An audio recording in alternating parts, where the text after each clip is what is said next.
Hello, this is John Ward with Appalachian Homes, People, and Places, and behind me is the Ruth Cox Store. It's located here in Campbell County in an area called Stinking Creek. Some of you might have saw the picture I posted a few days ago trying to find the owner of the store, and thanks to the help of some of the comments, I was able to track down Robin. Her and her husband own this property here in this area now. They bought this property back from her aunt some years ago, and it's been in the family for 100 years probably now. And I've been talking to Robin today, and she's been showing me her great-grandfather's house that she owns that they remodeled, and we're going to go look at that in a few minutes and let you see that.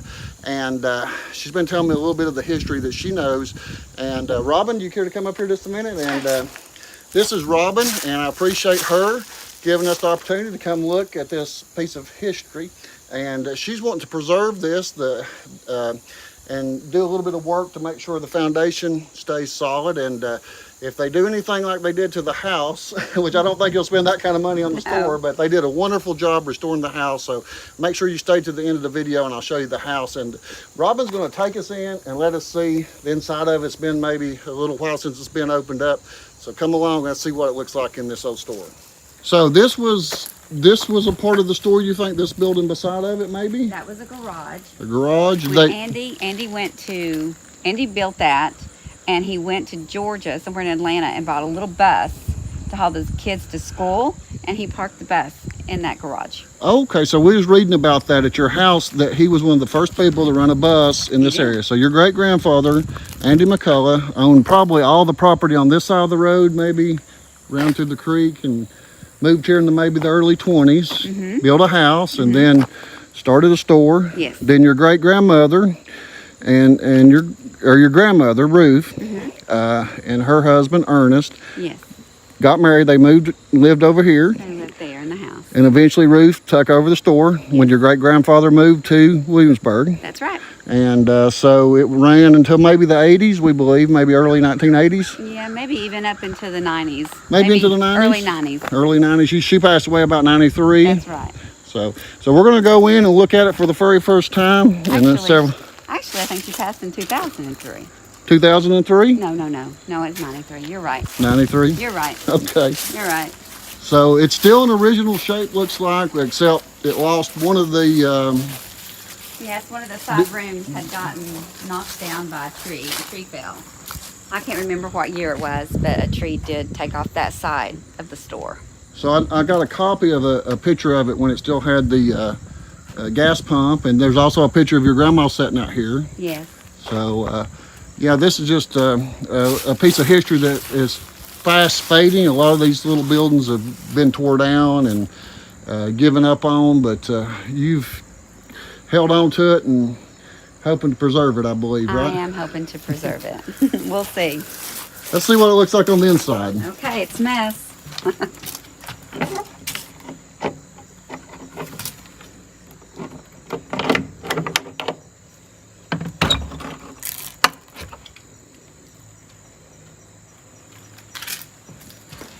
There's no electricity in here, of course. Oh, wow. This is really neat. Love it. So it looks like it might have had a door at the back at one time. Yes. So they probably had a back porch that's probably not there now. I'm not 100% sure about that. Yep. But maybe. Yep. So this would have been one of the counters maybe. Yes, the counters used to sit, there was one that sat, this one probably sat more down here. And this one was probably over there. And then that connected here, and then it connected here. Okay, so you walked behind the counter. You walked behind the counter all the way around. So probably, I can see probably the coal stove was right here, yes. Most likely. Most likely, yes. So that's where that's where that chimney is. So we still got some old signage right here. This is an old Coke poster and it's been covered over. Yes. You've actually got another one There's underneath another one. Behind it. Yeah. Yeah. Oh. Isn't that something? This is my favorite, the Loretta gun. Wow. Be cool if you could get those and get them restored somehow, redone. Yes. And we have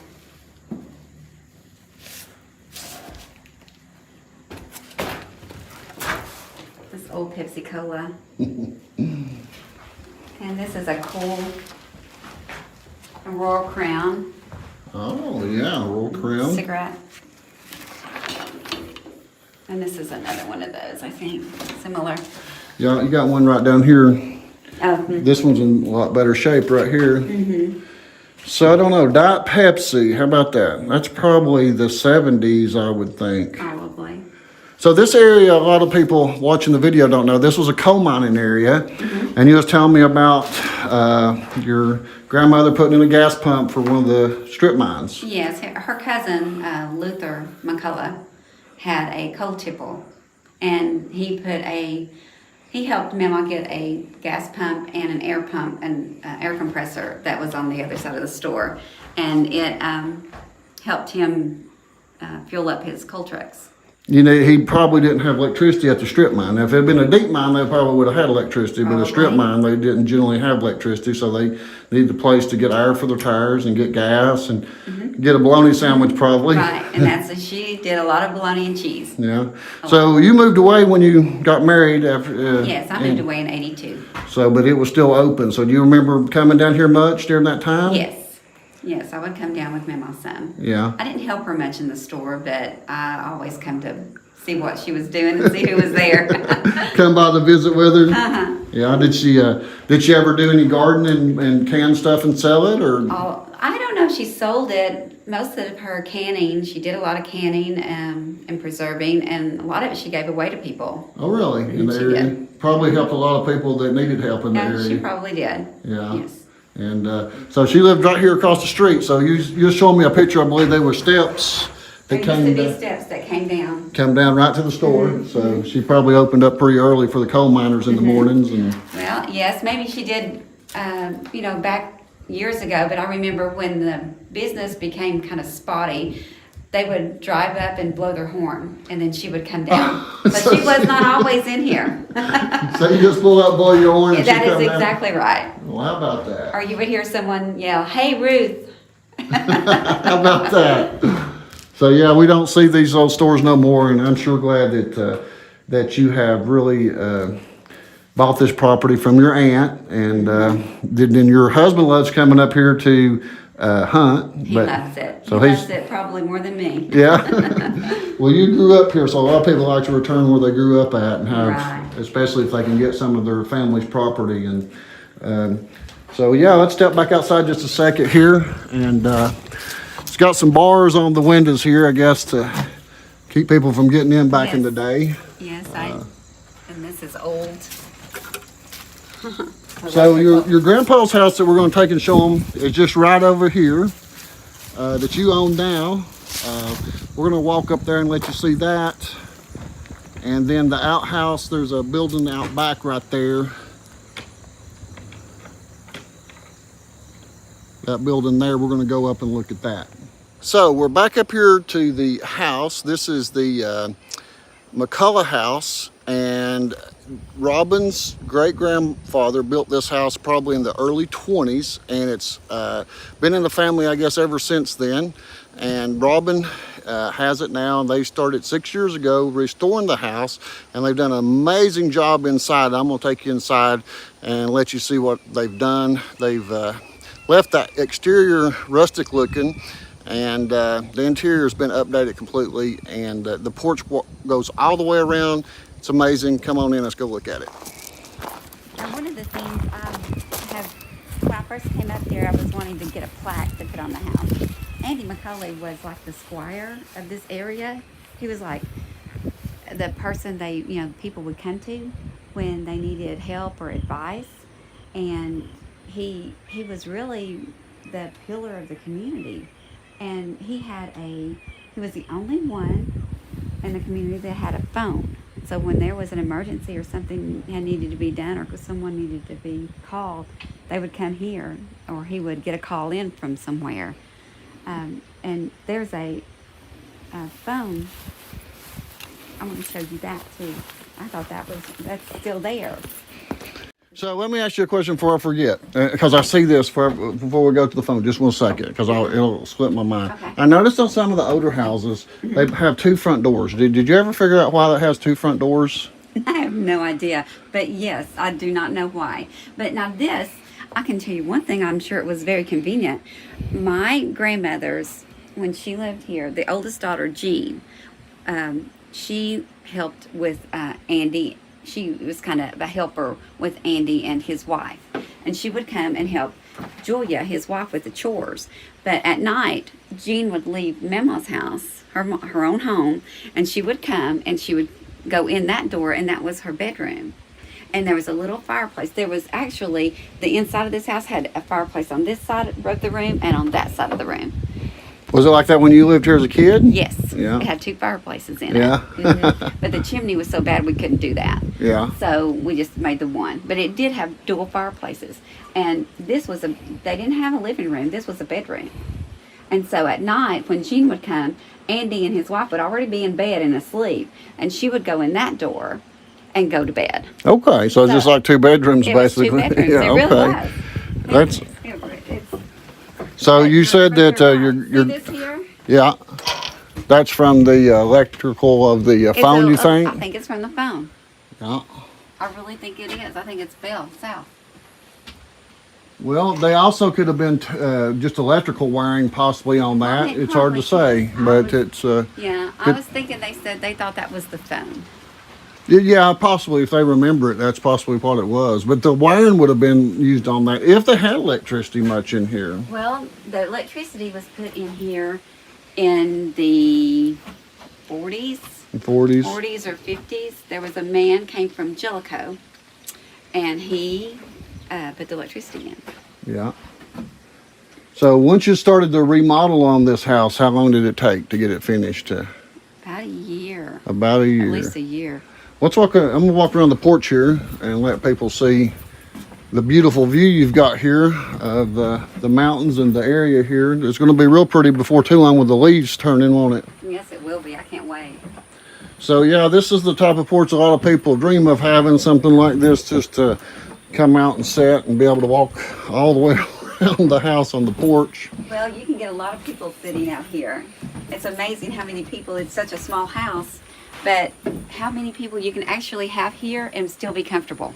Oh yeah, with this porch you can have people everywhere, then out in the yard, and so I see that you have some speakers here. What's these for? Oh, that's that is our alarm system. Alarm system. And if anyone opens that door, you can hear that bullhorn miles away. I saw another one on the other side. Yes, So yes. if anybody breaks in, everybody in the neighbors, Yes, they're everyone gonna on know. Stinking Creek will know that someone has broken into our house. So let's go inside there and look and see what. Let the people see what all you've done. It's just been a beautiful day to come up here and not been too hot. This weather's about wore me out this Oh, summer. it has me too. It's beautiful today. So it looks like you just completely just started new on the interior. You said that you raised the ceiling up. Yes, we took the ceiling up about 18 inches. So it really gave us enough space to put in fans. That was my number one priority. I needed some fans. They did that most likely to keep it warmer.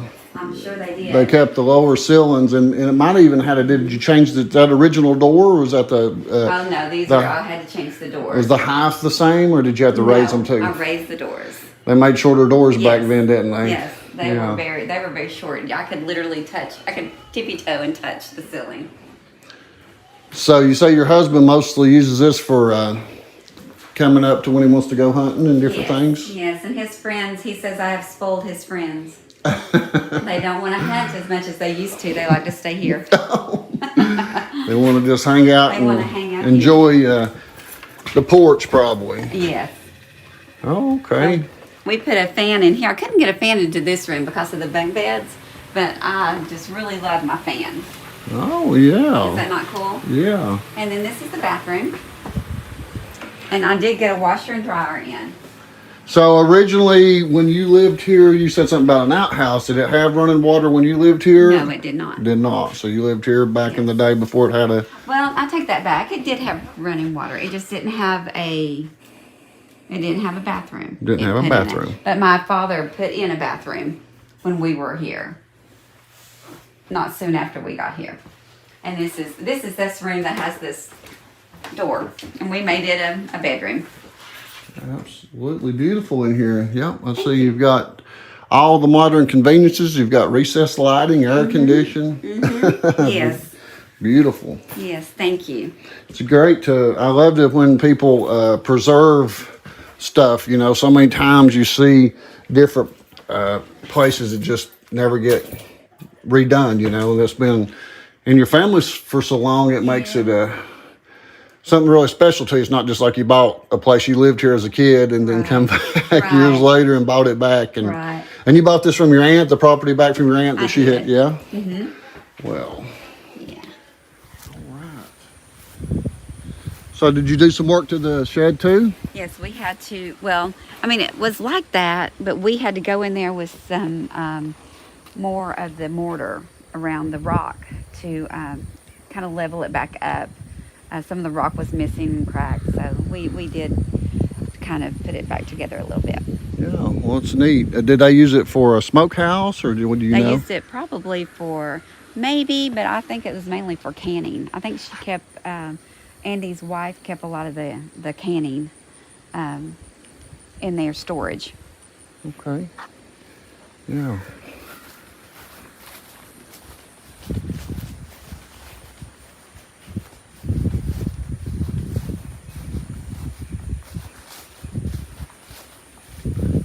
You'll like the back of it. We made a garage out of it. Oh, I see that. Yeah. How about that? Well, it looks like you've had to come in here and do some work because it looks like there's been some structural work done here. We did. Yeah. We tried to keep it up. Yeah. Well, that's great. And it worked out for Brad. Great place to store his Right. Yeah. So, and this, I haven't had time, but I need to come out here with a ladder and finish because this was completely covered in vines. And so we had to pull it all off, or kill it, pull it all off. And I had no idea there was a window there.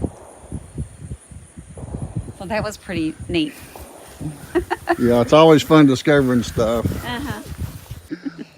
All right, so we've been talking a little bit about your grandparents and your great-grandparents, and then you lived here as a child for a while until your mom. Tell us the story about what happened with the snake.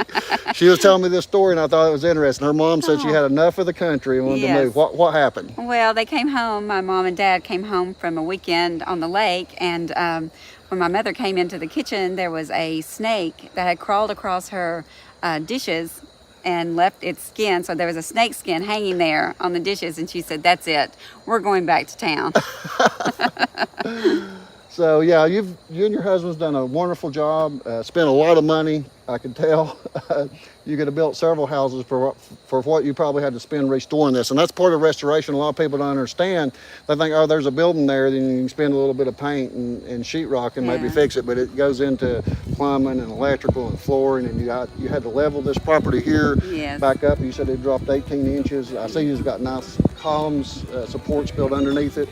Originally, you said it had wood posts like it would have probably in the 20s. That's right. So maybe if you get started, can get somebody to come work on the store. We'll come back and film again. Yes, that would be wonderful. I would love that. Yeah, and we can maybe keep up with what's going on. Okay, thank you. Thank you for your time today, Robin. You're welcome. We'll see y'all next time. Thanks for watching. Thank you.